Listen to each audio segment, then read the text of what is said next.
support ਆ ਗਈ ਉਧਰੋਂ ਉਹ ਵੱਡਾ ਦੇ ਵਿੱਚ ਨਹੀਂ ਆਉਂਦੀ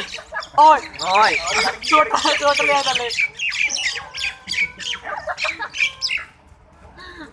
ਓਏ ਪੰਜੀ ਲੜਾਈ ਛਡਾਓ ਲੜਾਈ ਕਰੀ ਜਾਂਦੇ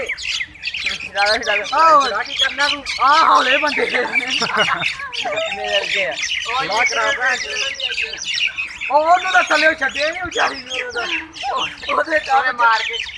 ਕੇ ਸਾਹ ਲੈਣਾ ਉਹਨਾਂ ਲੱਤਾਂ ਵੀ ਹਟਾਈਆਂ ਓਏ ਓਏ ਓਏ ਉਹਨੇ ਲੱਤਾਂ ਨਹੀਂ ਛੱਡੀਆਂ ਉਹ ਮਾਰ ਦੇਣਾ ਉਹਨੂੰ ਵਿਚਾਰੀ ਛੜਾ ਓਏ